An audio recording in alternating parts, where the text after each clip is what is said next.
अपनी कंपनी की अनैतिक व्यापार प्रथाओं को उजागर करने के कारण अपने कॉर्पोरेट नौकरी को खोने के बाद एक निराश आदमी पैसे के लिए महिलाओं को गर्भवती करने लग जाता है।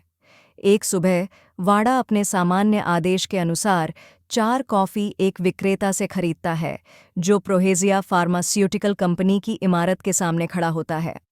बाद में वह कॉफ़ियाँ मिल्ली, एक सचिव, को देता है, जो फिर 1 कप अपनी बॉस जैक आर्मस्ट्रैंग, कंपनी के उपाध्यक्ष को देती है। वह कार्यकारी डॉ.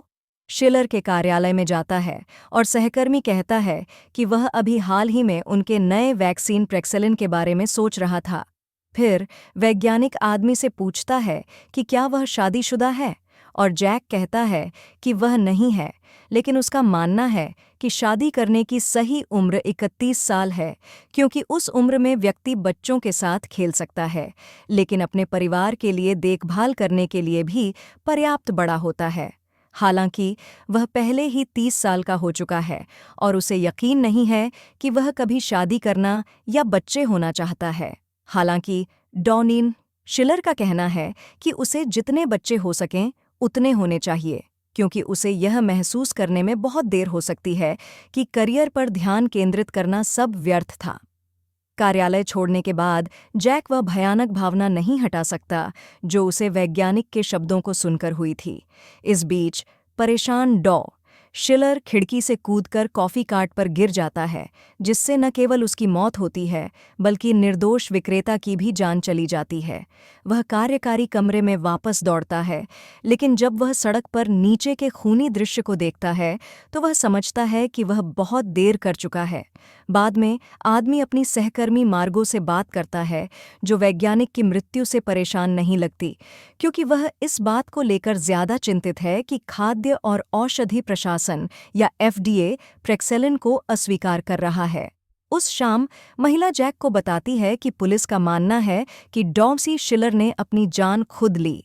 वह चेतावनी देती है कि चीजें केवल और खराब होने वाली हैं, क्योंकि यह घटना विश्व स्तर पर प्रेस में आ चुकी है और उनके बॉस लीलैंड पॉवेल कल यूरोप से आ रहे हैं।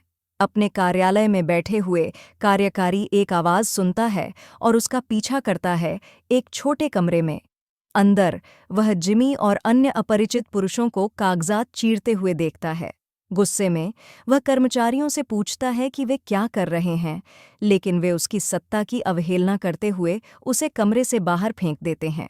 जैक अपने ऑफिस लौटता है और देखता है कि किसी ने मेज पर एक सामान्य सा पैकेज छोड़ दिया है।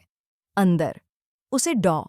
शिलर का एक फोटो एल्बम मिलता है, जिसमें उस आदमी के जीवन के महत्वपूर्ण क्षणों की तस्वीरें हैं और अंतिम पृष्ठ पर एक DVD चिपकी हुई है।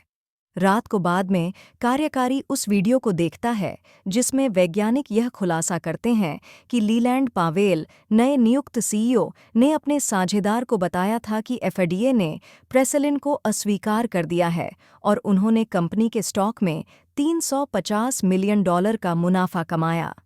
शिलर जानते थे कि सही कदम यह था कि वह एथिक्स कमीशन को कॉल करते, लेकिन उन्होंने स्वीकार किया कि वह एक व्हिसलब्लोअर बनने के लिए बहुत डरते थे। अगले दिन जैक उस बैठक में पहुंचता है जिसमें लीलैंड मौजूद होते हैं, लेकिन बैठक समाप्त हो चुकी होती है, तो मार्गो कहती हैं कि वह उसे अपने ऑफिस में अपडेट दे देंगी। महिला जानती है कि उसने कल रात पुरुषों को दस्तावेजों को नष्ट करते देखा था और कहती है कि CEO अब सभी के रिटायरमेंट सेविंग्स प्लान को लॉक कर रहा है। वह यह भी कहती है कि जब तक आगे कोई सूचना न हो, कर्मचारियों को प्रोगेया के व्यक्तिगत स्टॉक को बेचने की अनुमति नहीं दी जाएगी। लीलैंड और बोर्ड ने सहमति व्यक्त की कि इससे सार्वजनिक धारणा बनेगी कि कंपनी एक मजबूत निवेश है और इसमें अनंत विकास की संभावना है। जैक कहता है कि उसने सुना था कि FDA प्रेसेलिन को अस्वीकार कर रहा था, तो मार्गो जवाब देती है कि व्यापार में सब कुछ धारणा पर निर्भर करता है। पुरुष यह कहता है कि रिटायरमेंट सेविंग्स प्लान को फ्रीज करना एक बुरा विचार है, लेकिन महिला उसे सलाह देती है कि अगर वह अपनी नौकरी रखना चाहता है तो उसे CEO के निर्णयों का समर्थन करना होगा। कुछ दिन बाद उलझे हुए कार्यकारी डॉ. शिलर के अंतिम संस्कार में शामिल होने के लिए कब्रिस्तान जाता है। एक सुबह जैक एक पेफोन से एथिक्स कमीशन को गुप्त रूप से कॉल करता है और एक गुमनाम शिकायत दर्ज करता है।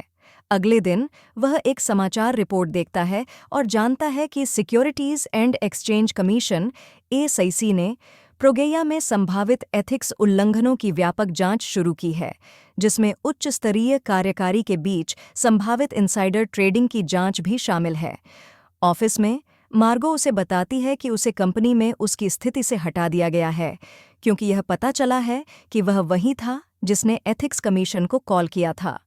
उस दोपहर जैक की पूर्व मंगेतर फातिमा और उसकी प्रेमिका एलेक्स उसे एक अप्रत्याशित दौरा देती हैं। वह हैरान होकर पूछता है कि वह उसकी अपार्टमेंट में क्या कर रही है, क्योंकि 4 साल पहले उनके रिश्ते का अंत हो गया था, जब फातिमा को यह एहसास हुआ कि वह महिलाओं की ओर आकर्षित है। फातिमा समझाती है कि वह चाहती है कि जैक उसका बच्चा का पिता बने, जो जैक के लिए एक चौंकाने वाली बात होती है। शुरुआत में वह नहीं समझता कि वह गंभीर है और कहता है कि उसे किसी और दाता को ढूंढना चाहिए या गोद लेने पर विचार करना चाहिए।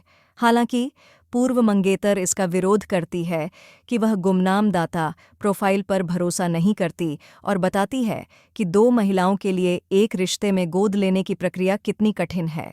जब एलेक्स